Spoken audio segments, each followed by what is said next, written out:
Hello students, मैं Anita, assistant professor in teaching of commerce. I hope सभी students well and fine होंगे। तो students, हम कॉमर्स के इम्पोर्टेंट टॉपिक्स हैं वो मैं आपको डिटेल में करा रही हूँ। हमारी 4th यूनिट है वो चली हुई। 4th यूनिट में इवैल्यूएशन का टॉपिक है वो मैं आपको करा रही हूँ। तो चलिए अपना टॉपिक है उसको कंटिन्यू करते हैं।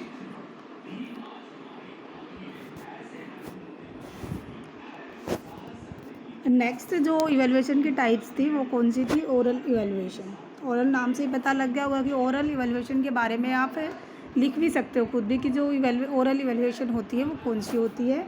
Direct personal contact with candidates, opportunity to take mitigating circumstances into account, flexibility in moving from candidates strong points to weak area, requires the candidate to formulate his own replies without clues, opportunity to question the candidate about how to arrive answer, ability to test depth and breadth of candidates thinking process and logic of arguments, opportunity for simultaneous assessment by two examiner. कि जो oral evaluation में क्या होता है कि students के सामने orally उसको एग्जामिन किया जाता है, ओरली उससे क्वेश्चन पुट करके उसको ऑब्जर्व किया जाता है। ज़्यादा डीप में आपको जाने की ज़रूरत नहीं है, खाली ये टाइप्स पूछ ली जाए अगर एग्ज़ाम में तो आपको ये बताना है कि ओरल इतनी टाइप्स होती है और उनका शॉर्टली आपको उसको एक्सप्लेन करना है। नेक्स्ट कौन सा हो गया? Written evaluation. ये भी आपको बताने की ज़रूरत नहीं है कि रिटन इवैल्यूएशन होती है वो कौन सी होती है। Written evaluation refers to an area of study that contains theories and practice that guide the evaluation of a student through a writing task. It can also refers to the technologies and practices use to evaluate student writing and learning. कि written evaluation क्या होती है कि school के अंदर या schools के अंदर किस प्रकार से रिटन इवैल्यूएशन की जाती है। ये हाफ ईयरली एग्ज़ाम हो गए या किसी प्रकार का टेस्ट ले लिया या लास्ट में जो ईयरली एग्ज़ाम्स होते हैं वो उनके बेस पे स्टूडेंट्स की जो लर्निंग है उसको इवैल्यूएट करना रिटन इवैल्यूएशन में इंक्लूड किया जाता है। और इसमें क्या होता है कि जो ईयरली जो एग्ज़ाम्स होते हैं उनके साथ साथ जो अदर टेस्ट होते हैं उनका कंस्ट्रक्शन भी किया जाता है, जिससे जो स्टूडेंट्स की लर्निंग में अगर किसी प्रकार की डिफ़िकल्टीज आ रही है उनको भी साथ साथ क्या है कि सोल्व आउट किया जा सके। नेक्स्ट कौन सी है? Performance evaluation. कि स्टूडेंट्स के परफॉर्मेंस के बेस पे ऑब्जर्व करके उसको इवैल्यूएट करना, उसके अचीवमेंट को इवैल्यूएट करना। Performance evaluation generally specified by defining a class or domain of task that should be performed by the individual. Measurements are taken on this domain for each individual measured। कि जो performance evaluation कौन सी होती है कि इसमें देखा जाए जो हमारी ओरल इवैल्यूएशन होती है या रिटन इवैल्यूएशन होती है उनके बेस पे बहुत सारे जो स्किल्स होती है जिनको मेजर नहीं किया जाता। ऐसी कौन सी स्किल्स होती है? फॉर एग्जांपल लैब वर्क होता है वो हम ओरल या रिटन में नहीं देख सकते, ऑब्जर्व कर सकते। जो ड्रामा होता है उसको ऑब्जर्व नहीं कर सकते। सोशल स्किल्स होती हैं उनको ऑब्जर्व नहीं कर सकते। तो इन सारी स्किल्स को इंक्लूड ऑब्जर्व करने के लिए हम कौन सी करते हैं? परफॉर्मेंस इवैल्यूएशन की हेल्प लेते हैं। और इन्हीं को ही क्या कहा जाता है? परफॉर्मेंस इवैल्यूएशन कहा जाता है। इसमें जो टीचर होता है वो जो डिजायर्ड बिहेवियर होते हैं उनकी क्या होता है कि लिस्ट प्रिपेयर करता है और उनके बेस पर जो स्टूडेंट्स का जो रिकॉर्ड है वो तैयार करता है परफॉर्मेंस इवैल्यूएशन में। अब कैटेगरीज बता देती हूँ मैं कि कौन कौन सी कैटेगरीज होती है परफॉर्मेंस इवैल्यूएशन की। फर्स्ट कौन सी होगी? Process versus product measures. Process क्या होती है कि प्रोसेस स्टूडेंट्स के द्वारा की जाने वाली जो एक्टिविटीज़ होती है जिसे वह किसी भी वर्क को पूरा करने के लिए यूज करता है वो तो क्या होती है? प्रोसेस होती है। प्रोडक्ट में क्या होता है? प्रोडक्ट एक अचीवमेंट है जो प्रोसेस के कंप्लीट होने का रिजल्ट होती है। ठीक है। प्रोसेस क्या है कि जो भी कार्य करता है स्टूडेंट्स उसको उस कार्य को पूरा करने के लिए जो यूज करता है वो प्रोसेस हो गया। प्रोडक्ट में क्या हो गया कि वो रिजल्ट निकल कर आया उस प्रोसेस के कंप्लीट होने के बाद।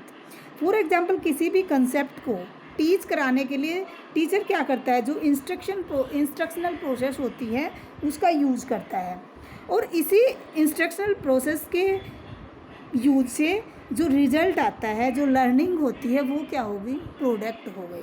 ठीक है।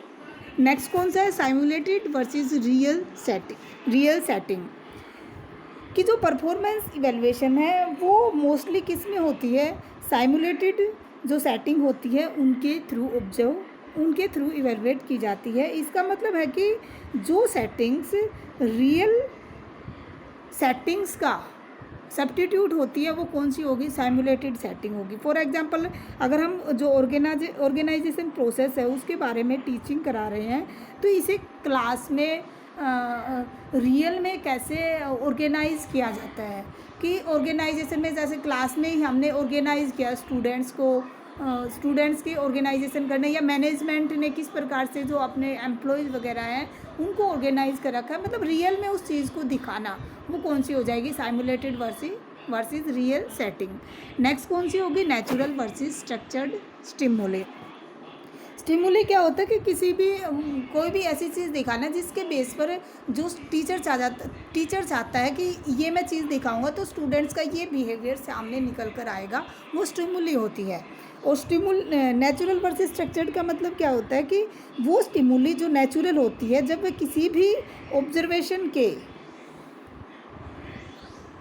किसी भी स्टिमुली के बिना होती है, मतलब नेचुरल जो एक्टिविटीज़ होती है वो। फॉर एग्जांपल इसमें क्या होता है कि स्टूडेंट्स अगर किसी भी डेमोक्रेटिक जो वैल्यूज़ होती है उनका इवेल्युएशन सोसाइटी में स्टूडेंट्स के द्वारा किए गए वर्क के बेस पर हम उसको ऑब्जर्व कर सकते हैं, उसको इवेल्युएट करते हैं जो उसकी डेमोक्रेटिक वैल्यू है। इसके लिए हमें किसी स्टिमुली की ज़रूरत नहीं हुई, हमने खाली जो उसके डेमोक्रेटिक वैल्यूज़ है उसको मापने के लिए क्या किया कि उसकी सोसाइटी में जाके देखा कि सोशली वो किस प्रकार से वर्क करता है, उसके बेस पर हमने वो डेमोक्रेटिक वैल्यू है उसको निकाला, वो कौन सी होगी, नेचुरल स्टिमुली। और स्ट्रक्चर्ड का मतलब क्या होता है कि इसमें टीचर किसी स्टिमुली को प्रेजेंट करता है और उस स्टिमुली के बेस पर जो स्टूडेंट्स होता है उस पर एक्टिविटीज़ करता है, उस पर रिस्पॉन्स देता है कि उस स्टिमुली को देखकर स्टूडेंट्स क्या रिस्पॉन्स देता है। फॉर एग्जांपल किसी भी जो इवेलुएटर है उसके सामने स्टूडेंट से बोलने के लिए बोला जाए या फिर किसी प्रकार का लेक्चर देने के लिए बोला जाए तो वो कौन सा होगा, स्ट्रक्चर स्टिमुली होगी। नेक्स्ट कौन सा होगा, क्राइटेरियन रेफरेंस्ड इवेल्युएशन। इसमें क्या होता है, criterion reference test is one that is deliberately constructed to yield measurements then are directly interpretable in terms of specified performance standards। मतलब कि इसमें क्या होता है कि क्राइटेरियन रेफरेंस इवेल्युएशन है वो टेस्ट है जिसका कंस्ट्रक्शन ऐसी मेजरमेंट्स के लिए किया जाता है जो स्पेसिफिक लेवल्स को डिफाइन करती है। इसका सबसे पहले यूज़ 1963 में जो पर्सन्स वगैरह होते हैं उनका जो कंपैरिजन करने हेतु कोई टेस्ट तैयार किया गया था। इसमें जो इवैल्यूएशन होता है उसका मेन ऑब्जेक्टिव क्या होता है कि इस ऐसे टेस्ट करना होता है कि स्टूडेंट्स का जो डिजायर्ड बिहेवियर है उसको स्टूडेंट्स ने अचीव किया या नहीं किया, कि लास्ट में रिजल्ट जो निकल के आया वो जो प्री डिफाइंड ऑब्जेक्टिव है उनके अकॉर्डिंग हुआ या नहीं हुआ। यह एक ऐसी इवैल्यूएशन प्रोसेस है जिसमें स्टूडेंट्स की परफॉर्मेंस को इवेलुएट करने के लिए प्री डिटरमाइंड जो क्राइटेरिया होता है उसको पहले ही प्री डिटरमाइंड कर लिया जाता है।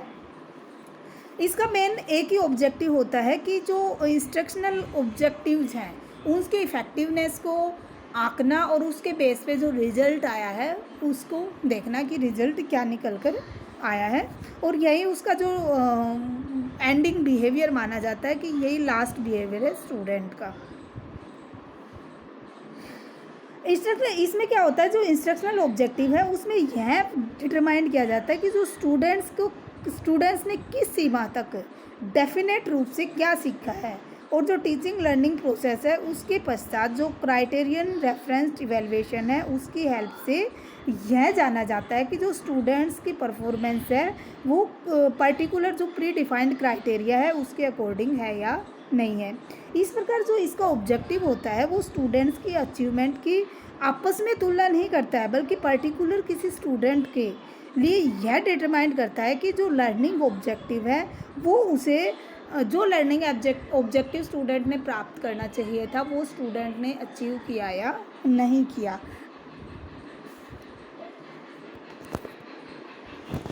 क्राइटेरियन रेफरेंस टेस्ट कंपेयर ए पर्सनस नॉलेज और skills against a pre determined standards, learning goal, performance level और अदर क्राइटेरियन।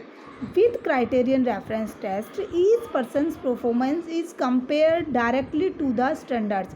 मतलब आपस में कंपैरिजन नहीं किया जाता है, इनको डायरेक्टली जो स्टैंडर्ड्स होते हैं उनके साथ कंपेयर किया जाता है without considering how other students perform on the test.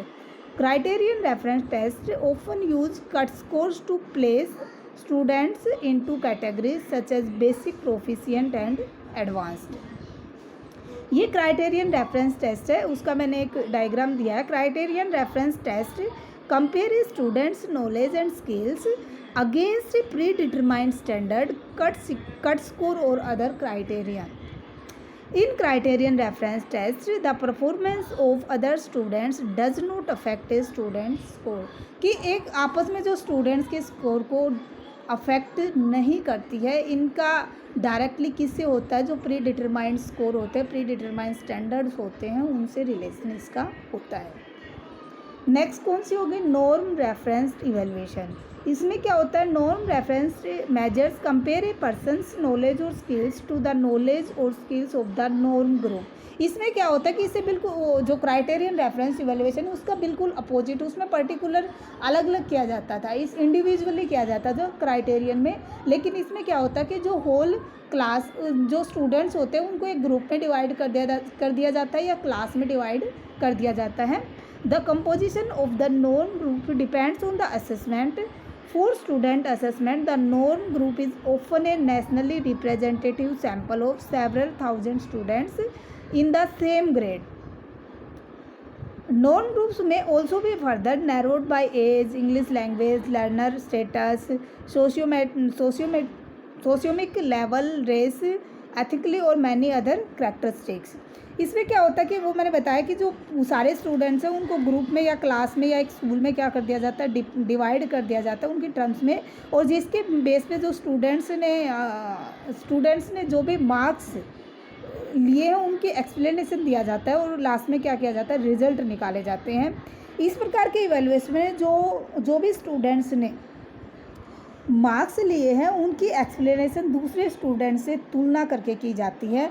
For example जो जितना भी ग्रुप बनाया है, जितने भी उस ग्रुप में नंबर्स हैं उनके एवरेज नंबर्स होते हैं, उनको स्टैंडर्ड मान लिया जाता है और उनके एवरेज नंबर्स के बेस पे अदर स्टूडेंट्स के जो मार्क्स हैं उनका कंपैरिजन इसमें किया जाता है। Norm reference test compare students performance against the performance of their peers.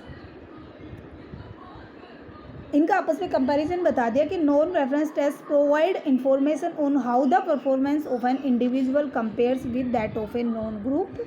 Criterion reference test में क्या होता है, provide information on how the individual performed on some standard और objective without considering the performance of others. अब ये आगा कि जो total score होता है एप्टीट्यूड, उसमें क्या क्या हो जाता है, क्राइटेरियन रेफरेंस इंटरप्रिटेशन और नॉन रेफरेंस इंटरप्रिटेशन। तो मैंने स्टूडेंट्स जो इवैल्यूएशन की टाइप्स थी वो मैंने आपको करा दी हैं कि कितनी टाइप्स थी। मेरे हिसाब से टोटल 10 टाइप्स थी जो मैंने आपको कराई हैं। इवैल्यूएशन का टॉपिक मैं फिर कह रही हूँ, आप अच्छे से कीजिए। जो इवैल्यूएशन का टॉपिक है वो आपके लिए वेरी वेरी इंपॉर्टेंट है आपके एग्ज़ाम के पॉइंट ऑफ व्यू से। So students stay safe and keep learning.